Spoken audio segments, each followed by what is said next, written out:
Est-ce que vous croyez que Dieu est capable de nous renouveler ce matin? Amen. Dieu veut te renouveler, Dieu veut nous renouveler. Et c'est mon thème de ce matin parce que au travers des épreuves de ma vie, ma courte vie, je suis encore quelqu'un de très jeune, j'ai vu la main de Dieu agir. Et je sais que Dieu peut me renouveler. Comme il l'a fait pour moi, il est capable de le faire pour vous aussi. Je veux le proclamer sur votre vie. Amen. Dieu est celui qui renouvelle. Alors pour ceux qui étaient inquiets et pour ceux qui étaient là, présents le 3 janvier, quand j'ai eu l'occasion de vous apporter la parole, j'ai continué à tenir mon engagement. Je ne mets toujours pas de sucre dans mon café. C'est chouette, hein? Et le deuxième engagement aussi, mais ça je ne veux pas me vanter, c'est entre moi et Dieu, mais voilà, j'ai réussi aussi à le tenir. Amen. Peut-être pas, non. Je pense pas, je crois que c'est la lumière. Tout ce qui nous entoure se renouvelle. Alors qu'est-ce qui se renouvelle autour de nous? Les saisons se renouvellent. Hein, si vous êtes comme moi, il y a le printemps, l'hiver, l'automne, l'été. Je ne le mets pas dans le bon sens, mais c'est pas grave, ça se renouvelle quand même. On a des générations d'hommes et de femmes. Voilà, il y a des familles, il y a des enfants, des petits-enfants, des arrière-petits-enfants. Et ça fait de nouveau une génération de familles. Et nos cellules aussi se renouvellent. Là, au moment où je suis en train de vous parler, quand je vous regarde, nos cellules sont en train de se renouveler. C'est extraordinaire, hein? On ne fait rien du tout et nos cellules sont en train de se renouveler. Ça, c'est la magie. C'est la magie. Pas la magie, c'est la grâce de Dieu. C'est la puissance de Dieu qui fait cela. Parce qu'on a été créés par lui. Et on a été créés pour lui. Et nous avons été créés comme des hommes et des femmes merveilleuses. Et c'est extraordinaire, c'est de voir cette faculté. Vous savez, quand on se blesse, par exemple, la faculté que notre corps a de se renouveler. Alors pour certains, c'est un peu plus long, pour certains, c'est un peu plus difficile. Mais la capacité que notre corps a à cicatriser, et au bout de quelques jours, on voit quasiment plus rien. Et c'est extraordinaire. Même tout ce qui est... voilà, nos cheveux poussent, ils tombent, ils repoussent. Au bout d'un moment, ils ne repoussent plus, mais ça, c'est normal. Ça, c'est normal. Ça aussi, ça fait partie du renouvellement. Alors, selon l'Écriture, selon la parole de Dieu, il nous est parlé aussi que notre être intérieur se renouvelle. C'est intéressant, ça, hein? Notre être intérieur se renouvelle, mais il y a une mauvaise nouvelle, c'est que notre être extérieur se détruit peu à peu. Ce n'est pas moi qui le dis, c'est la parole de Dieu. Dans 2 Corinthiens 4,16, Jonas, tu peux l'afficher si tu veux. 2 Corinthiens 4,16, c'est pourquoi nous ne perdons pas courage. Alors c'est marrant ce petit brin d'humour de dire ne perdons pas courage quand même. Même si notre être extérieur se détruit, notre être intérieur se renouvelle de jour en jour. C'est extraordinaire. Paul nous explique ici qu'il puise sa force que lui donne le Saint-Esprit. Le Saint-Esprit, on le voit dans Éphésiens 3,16. Excusez-moi, je vais vous donner pas mal de passages, mais je vais essayer d'aller assez vite ce matin. Je prie qu'il vous donne conformément à la richesse de sa gloire, d'être puissamment fortifié par son esprit dans votre être intérieur. Ça, c'est intéressant, ce côté-là de pouvoir être puissamment rempli et renouvelé par le Saint-Esprit dans notre être intérieur. Et Dieu a le désir de nous renouveler par son Saint-Esprit chaque jour. C'est extraordinaire, Dieu n'est pas un Dieu limité.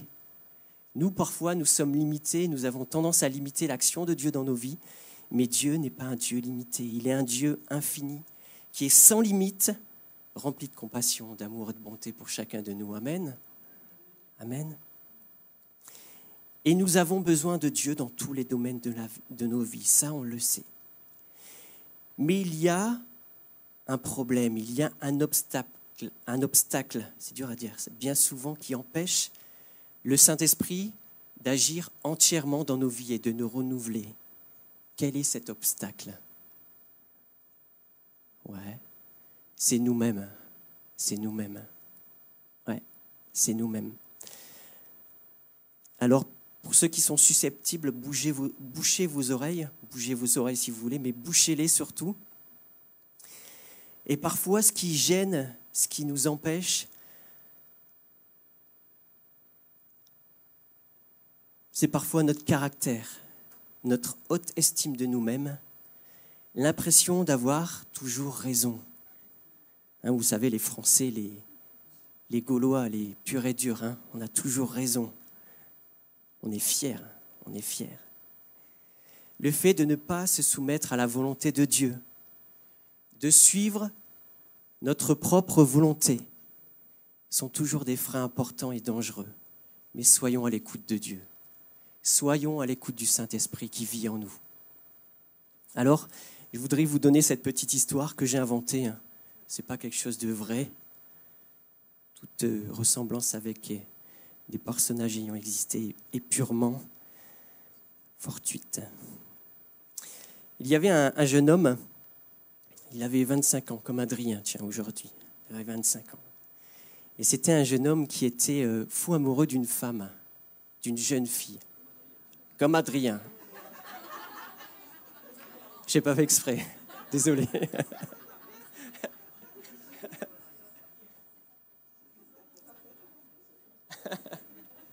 C'est ton anniversaire, Adrien, je ne pouvais pas. Et cet homme, ce jeune homme s'est mis en tête que cette femme, c'était la femme de sa vie. Il était sûr de cela. Sauf que cette fille n'était pas du tout amoureuse de lui. Et lui, comme je le disais tout à l'heure, il avait décidé de faire sa volonté.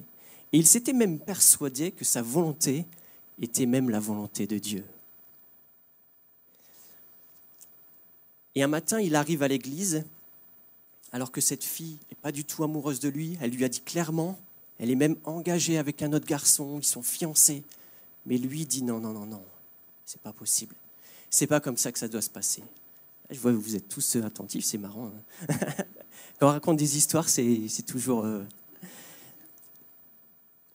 Et ce jeune homme arrive le matin au culte et il dit... Seigneur, il fait cette prière, mais vraiment de manière sincère, mais toujours avec cette envie un peu de forcer la volonté de Dieu. Vous savez, des fois, il y a des prières qui sont un petit peu, Seigneur, ça doit être comme ça.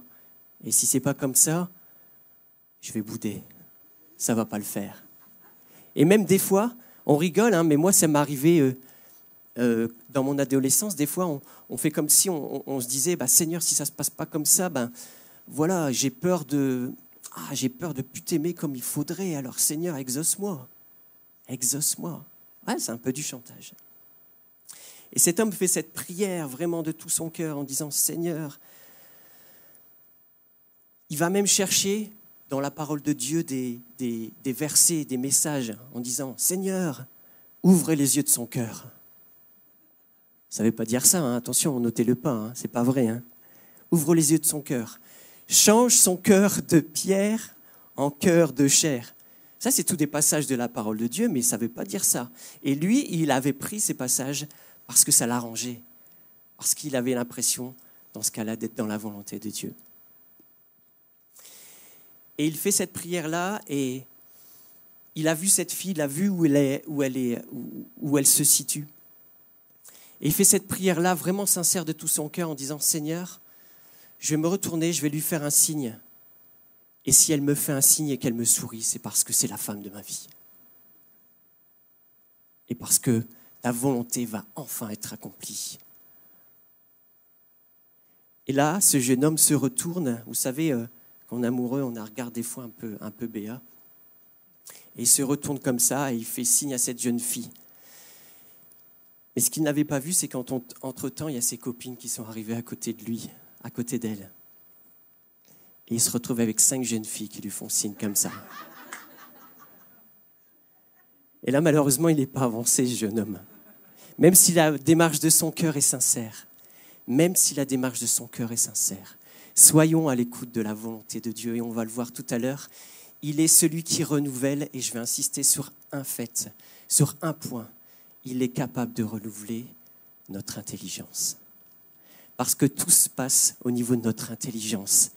Et ensuite, quand il a renouvelé notre intelligence, alors il change et il transforme nos cœurs pour la gloire de son nom. Amen.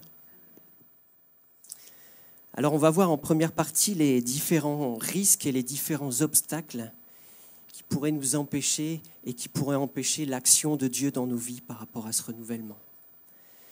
Et il nous faut apprendre tout au long de notre vie chrétienne, qu'on soit jeune converti ou pas, à être persévérant, à être patient.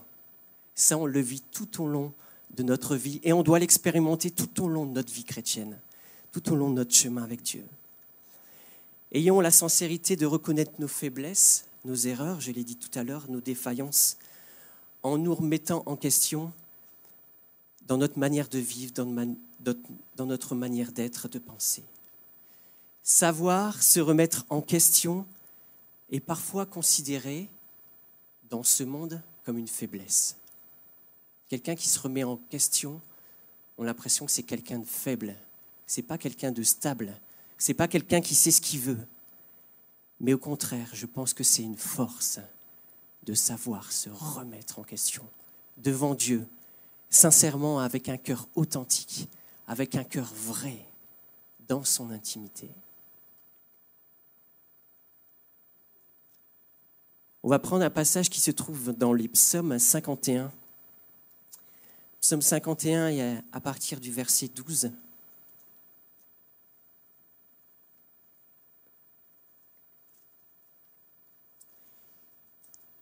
Je vous laisse le chercher.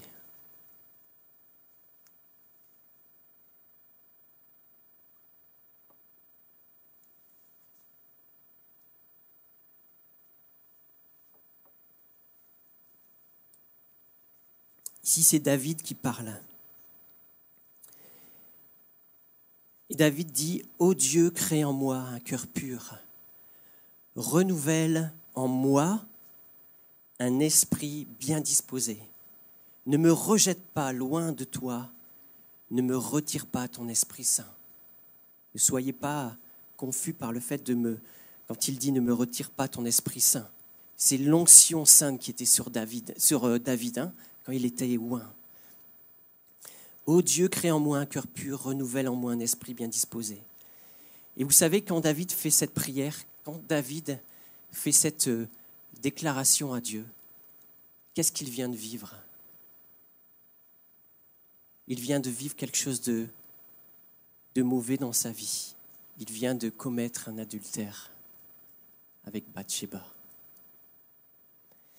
Et il a cette sincérité de dire « Ô Dieu, crée en moi un cœur pur, j'en ai besoin. Et ne me retire pas ton esprit, parce que j'en ai besoin. » Il s'est repenti sincèrement devant Dieu, il a su se remettre en question. Et la Bible nous dit qu'il a été piégé par l'oisiveté et le confort de sa royauté. Il a été piégé par cela. Mais Dieu l'a renouvelé. Amen. Et le plus gros danger qui nous guette est de nous éloigner de Dieu et de devenir spirituellement sec et donc hermétique à toute possibilité d'un renouvellement. C'est ce qui, je pense, en tout cas, pour ma vie personnelle, c'est le plus gros danger, c'est d'être sec spirituellement, de ne plus pouvoir recevoir, de ne plus pouvoir passer du temps avec notre Dieu et d'être affaibli spirituellement parce que nous sommes secs. Alors on va voir quelques exemples. J'en ai pris 3. Quelques exemples par rapport au fait d'être empêché d'être renouvelé. Premièrement, peut-être la pression du monde. Vous allez me dire, non, Teddy, ça va. La pression du monde, ça va. Ça, je gère. Les jeunes, ils aiment bien dire ça. Je gère. La pression du monde, je gère. Notre vie doit marquer une réelle différence avec ceux qui ont choisi de vivre selon les valeurs de ce monde. Les attraits de ce monde qui sont contraires aux valeurs du royaume. Notre vie doit marquer une réelle différence. Ne pas être attiré par les valeurs de ce monde, mais être attiré par les valeurs du royaume de Dieu. C'est ça qui doit faire la différence. C'est pas de dire aux autres, j'ai été 5 fois à l'église cette semaine. C'est de vivre différemment, d'avoir des pensées différentes. Alors je ne sais pas, je vais vous interroger, mais rassurez-vous, en préparant ce message, je l'ai découvert aussi, alors voilà. Est-ce que vous connaissez un certain Démas dans la Bible? Démas ou Déma? Oui, ça c'est bien. Démas, qu'est-ce qu'il nous est dit dans 2 Timothée 4, versets 9 et 10? Démas était un compagnon de Paul. 2 Timothée 4, versets 9 et 10. Et donc là, Paul s'adresse à Timothée dans sa lettre, qui lui est aussi adressée directement, personnellement, et dit: tâche de me rejoindre au plus vite, car Démas m'a abandonné par amour pour le monde présent. Il m'a abandonné alors qu'il était un serviteur avec Paul, alors qu'il a certainement vu des choses extraordinaires dans le service, alors qu'il a vécu des choses magnifiques avec Dieu. Il a dû voir des conversions, des miracles, des délivrances. Et pourtant, la Bible nous dit qu'il a abandonné par amour pour le monde présent. Soyons vigilants par rapport à ça. La deuxième chose peut-être qui pourrait nous encombrer, nous empêcher, c'est les problèmes de la vie. Alors vous, peut-être que vous n'avez pas de problème. Si, on a tous des problèmes. On a tous des problèmes, des difficultés. Et ça nous empêche parfois d'avancer. Certaines saisons de nos vies, dans notre vie spirituelle, sont très difficiles. Et cela peut venir bloquer l'action de Dieu en notre faveur. Mais Dieu est un Dieu qui fait grâce. Il est le Dieu qui ne nous abandonne pas. C'est vrai, hein? C'est extraordinaire. Il ne nous abandonne jamais, même comme quand nous sommes loin de lui, même quand nous laissons les émotions, les difficultés de la vie nous submerger, il est toujours là pour nous. Et pour vous matérialiser cela, pour vous démontrer cela, on va prendre un passage qui se trouve dans Exode 6, verset 9. Alors vous allez voir, on va faire toute la Bible, l'Ancien et le Nouveau Testament aujourd'hui. Exode 6, verset 9.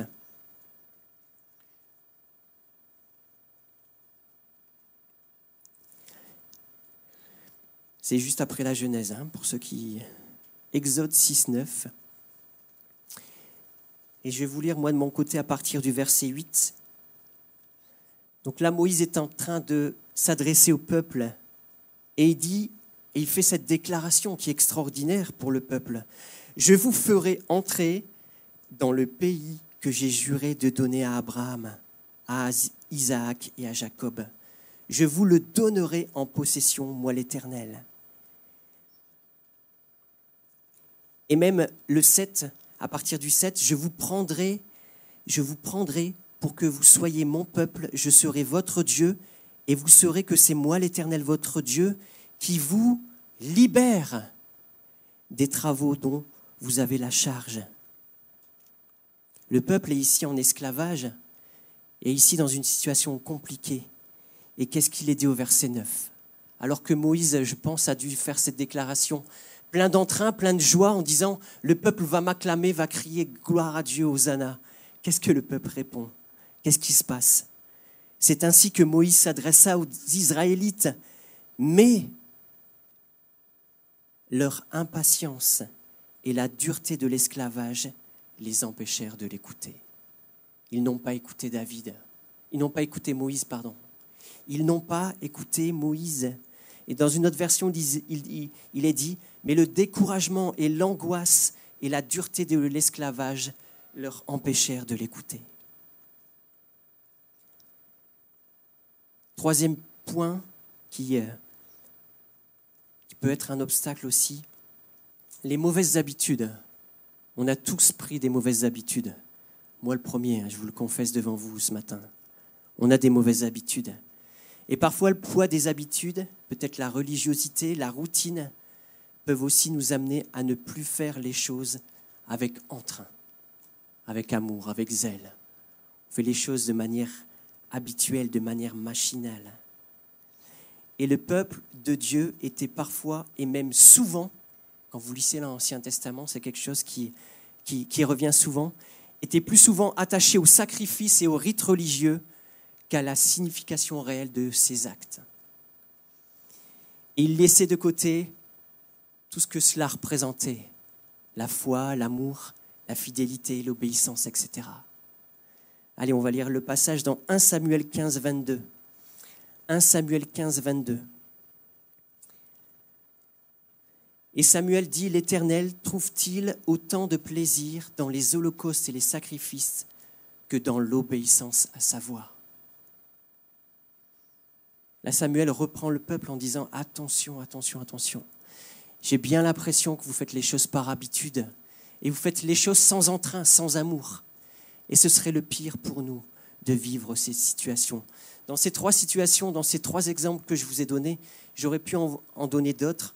On est tous à un moment donné, on a tous été dans un moment donné de nos vies confrontés à ces situations-là. Les attraits de ce monde, les difficultés de la vie et les mauvaises habitudes. Mais j'ai une bonne nouvelle pour vous ce matin. Dieu est capable de nous sortir de tout cela. Amen. Parce qu'il est capable de nous renouveler et de renouveler, on va le voir juste après, notre intelligence. C'est extraordinaire, hein? Dieu vient nous renouveler notre intelligence. Comme si, à un moment donné, il venait faire comme un électrochoc spirituel dans notre vie, afin que nous puissions changer d'attitude, changer de focus, changer notre manière d'être et de faire. La dernière chose que j'aimerais vous dire par rapport à ce premier point, c'est que nous devons savoir nous arrêter un instant sur tous les aspects qui viennent d'être cités et qui viennent parfois et trop souvent nous assécher spirituellement et savoir nous remettre en question. Je pense que je vais parler de mon cas personnel parce que je suis celui dans la salle qui me connaît le mieux, donc je parle de moi. J'ai cette capacité depuis tout petit à savoir me remettre en question. Alors vous allez me dire, bah ouais, mais Teddy, c'est normal, c'est ton caractère. Dieu t'a fabriqué comme ça, Dieu t'a créé comme ça. Mais nous avons, et j'ai en tout cas cette facilité, cette faculté de savoir me remettre en question. Et quand j'ai tort, j'ai tort. Par contre, quand j'ai raison, j'ai raison. Non mais... Vous voyez ce que je veux dire? Je vais le prendre vraiment avec un ton humoristique, mais en même temps un ton grave. Parce que bien souvent dans nos vies, on perd du temps. On perd du temps et dans nos vies spirituelles, on fait parfois même marche arrière et on stagne parce qu'on n'est pas capable de se remettre en question. Petit témoignage, c'est ma fille Mélie qui me l'a réclamé, donc je vais le faire. Elle me dit, papa, j'aime bien quand tu donnes des témoignages de ta vie. Alors je vais le faire. Vous savez, il y a quelques années, on a décidé, moi et Dorothée, de prendre du temps pour Dieu, pour faire une école biblique, un centre de formation au ministère. Et la prière qu'on a eue avec Dorothée, c'est « Seigneur, on veut tout mettre à plat devant toi. On veut oublier peut-être tout ce qu'on sait, toutes nos mauvaises habitudes, peut-être ce qui nous attache encore peut-être trop au côté matériel, et on veut encore se rapprocher plus de toi. Et on veut remettre les choses à plat. Et j'ai eu cette prière, Seigneur, j'ai envie de me remettre en question. J'ai envie de me remettre en question. Et vous savez, quand vous faites cette prière-là, Dieu vous remet en question. Ça, il entend. Soyons capables de nous remettre en question. Ce matin, c'est pas... Ne le prenez pas parce que vous connaissez mon cœur, vous connaissez comment je fonctionne maintenant depuis quelque temps que j'ai l'occasion de prendre la parole. Je vous dis ça avec beaucoup d'humilité, mais pour vous encourager parce que je l'ai vécu dans ma vie. Et ça fait tellement du bien. Ça fait tellement du bien de laisser Dieu prendre le contrôle complètement de nos vies. Amen. il est celui qui nous renouvelle. Nous avons besoin d'un renouvellement. Notre foi a besoin d'être renouvelée. Amen. Il ne s'agit pas de s'appuyer que sur les expériences du passé. Ce qui est passé, ça nous a fait du bien à un moment donné, mais on ne peut pas toujours s'appuyer en disant « Vous savez, j'ai connu ça avant ». Sous prétexte que parce que tu l'as connu avant, Dieu n'est plus capable de le faire maintenant. Mais si Dieu est capable de le faire maintenant, parce qu'il est capable de renouveler, on l'a lu ce matin, les bénédictions qu'il a pour toi. Il est capable de le faire. Il est le Dieu qui se renouvelle, qui nous renouvelle et qui veut te renouveler pleinement ce matin. Amen. Et il est important d'avoir l'ambition et la vision de vivre les renouveaux spirituels de manière constante, de manière régulière, pour surtout, je l'ai dit en première partie, ne pas faiblir dans notre foi. Et l'adversaire de notre âme, lui, il est réjoui quand on faiblit dans notre foi. Mais Dieu est celui qui veut te renouveler ce matin. Il veut te faire grandir. Il veut te faire aller plus loin. Amen. Alors, j'aurais pu choisir par rapport au renouvellement parce qu'il y a tellement de choses dans la Bible. Et vous savez, ma plus grande difficulté, c'était de trier de quel aspect j'allais vous parler ce matin. Je vous ai dit un peu tout à l'heure, j'allais vous parler du renouvellement de notre intelligence. J'aurais pu aussi vous parler que nos forces sont renouvelées. On le voit dans Ésaïe 40. On voit aussi Pierre et les disciples qui sont remplis du Saint-Esprit, un renouveau dans le Saint-Esprit, dans les actes, dans Acte 2, dans Acte 8. Mais ce matin, je voulais m'arrêter sur ce principe-là, sur cet aspect-là du renouvellement. Dieu est capable de renouveler notre intelligence. Vous savez, tout se passe avant tout dans nos pensées, au niveau de notre intelligence. Quoi que nous fassions, quoi que nous disions, tout passe avant par notre intelligence. Et Dieu veut renouveler ton intelligence. Dis à ton voisin ce matin, Dieu veut renouveler ton intelligence. Et dis-le avec beaucoup d'amour. Dis-le avec beaucoup d'amour. Hein. Je me rends compte de ce que je viens de vous demander là. Excusez-moi. Dieu veut renouveler votre intelligence spirituelle, de manière spirituelle, voilà. Alors voilà, les jeunes, ne le prenez pas pour argent comptant, hein, parce que Dieu a renouvelé votre intelligence, qu'il ne faut plus travailler, hein. On doit toujours travailler. Vous savez, encore un petit témoignage, comme ça ma fille sera contente. Quand j'allais aux examens pour le CFM, on devait apprendre des versets de la Bible par cœur. Et ça, c'était dur pour moi. Parce que j'ai jamais su apprendre par cœur. Jamais. Et en plus, on devait apprendre des versets qui étaient parfois très compliqués, très longs, très difficiles à comprendre, et dans une certaine version. Donc on est tous la même version, forcément. Et c'était une version, ça j'en ai un peu voulu à mes professeurs, qui était qu'on lisait un peu moins souvent. Voilà, l'édition 1979 de Genève. C'est une bonne version, elle est très bien. Mais voilà, on a tellement l'habitude de connaître les versets d'une certaine manière, d'une certaine version, et quand on les voit dans une autre version, on est complètement... Et je faisais cette prière quand j'allais à l'examen, parce que j'avais peur. Bah, j'ai peur, hein, moi. Et je disais, Seigneur, renouvelle mon intelligence. Là, j'en ai besoin. Et le premier trimestre, ça ne s'est pas très bien passé. Alors j'ai dit, Seigneur, je ne comprends pas, je t'avais dit de renouveler mon intelligence. Et il m'a dit, mais tu n'as pas travaillé. Si tu veux que je renouvelle ton intelligence, il faut que tu fasses un effort avant. Il faut que tu passes du temps. Voilà, j'ai rattrapé pour les jeunes. Hein. Il faut travailler. Je ne vais pas avoir les parents sur les dos après. Allez, on va lire Éphésiens 4, verset 23, si vous le voulez bien.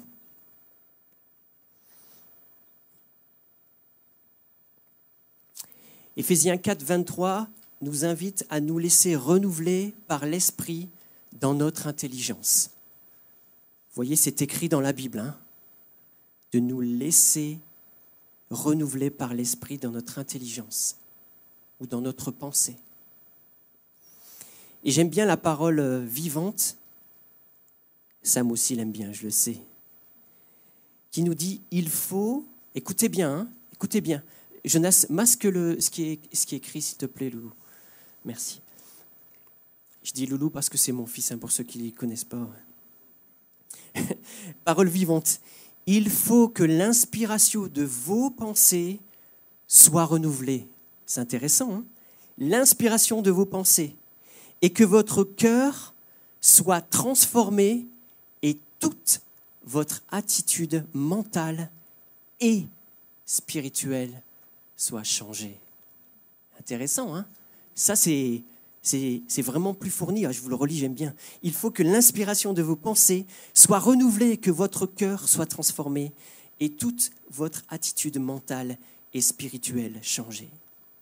Il est question ici de stimuler notre intelligence, nous rendre peut-être plus sensibles, de développer notre faculté à raisonner. Quel est le support, et je vous pose la question, quel est selon vous le support que l'Esprit de Dieu utilise pour le renouvellement de notre intelligence? La Bible, ouais, la parole de Dieu. Et ouais.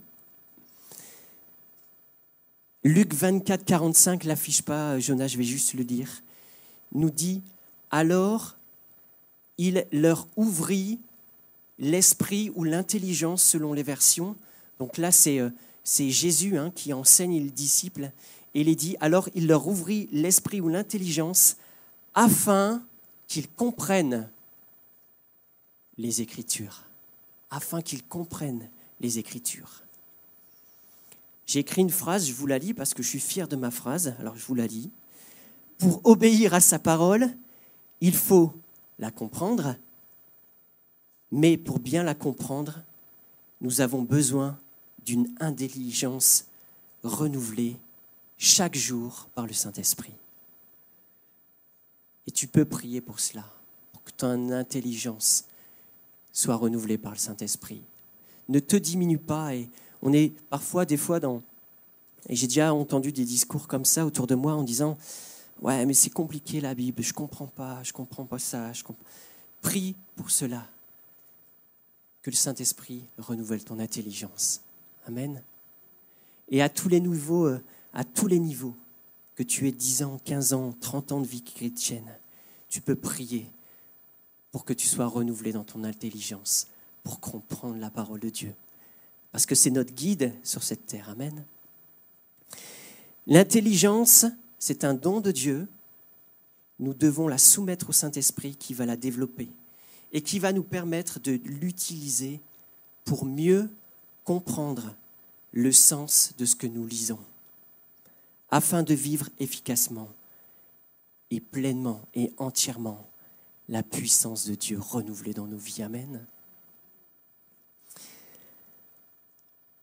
On va prendre un dernier passage, on va dire presque le passage de cœur, et je fais exprès de le mettre tout à la fin. Un passage qu'on connaît très bien, qui se trouve dans Romains 12. Romains 12.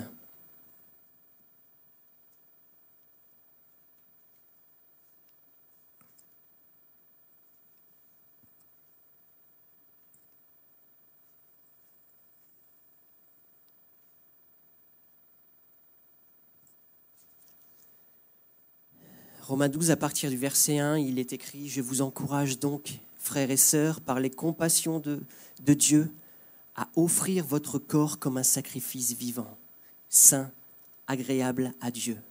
Ce sera de votre part un culte raisonnable. » Et je veux m'appuyer sur le verset 2. « Ne vous conformez pas au monde actuel. » On en a parlé tout à l'heure.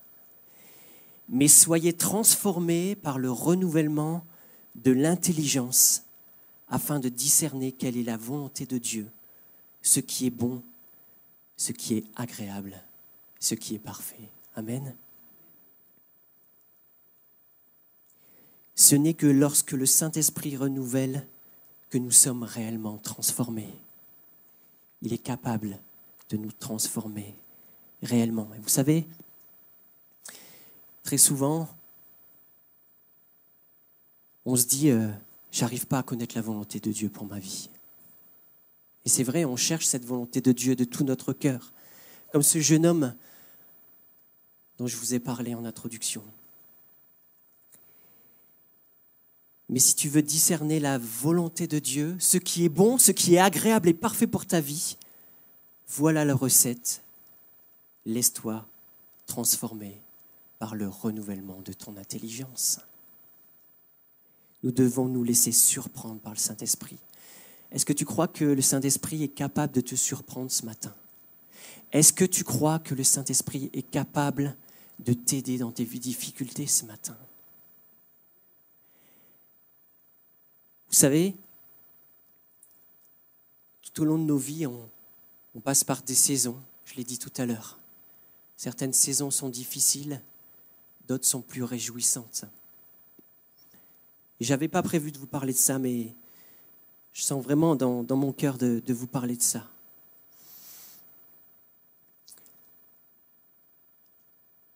C'est pas parce qu'on est derrière le micro qu'on vit des choses différentes de vous. Ça, je vous l'assure. Ça, je vous le promets. Et il y a eu quelques temps, et si vous voulez avoir des détails, venez me voir. Je vous en parlerai ou allez voir Dorothée. Il y a eu une situation dans laquelle il a été déclaré par la médecine, par ce monde, une situation de mort sur la vie de mon épouse, de manière médicale. Et vous savez, quand certains mots, quand certaines situations vous touchent personnellement,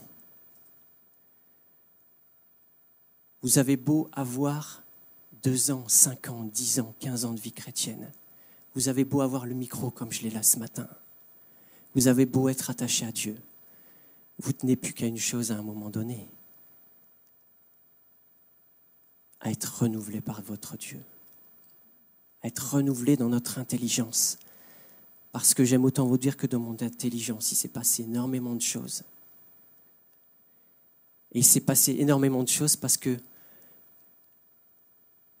mon intelligence n'avait pas été renouvelée. Et j'ai fait cette prière, je me rappelle très bien. J'étais à un endroit précis de la maison et j'ai fait vraiment cette prière dans les pleurs. Vous savez, dans les pleurs. Et j'avais vraiment mon cœur sincère devant Dieu. Et vous savez, quand c'est des situations comme ça, on remet tout à plat, hein, on remet tout en question. Là, je peux vous dire que la remise en question a été profonde. Mais j'ai fait cette prière à mon Dieu et je lui ai dit, Seigneur, quoi qu'il arrive, je veux continuer à te servir. Je veux continuer à t'aimer. Je veux continuer à grandir avec toi. Je vais continuer à être ton serviteur, quoi qu'il arrive. Seigneur, je te fais confiance maintenant.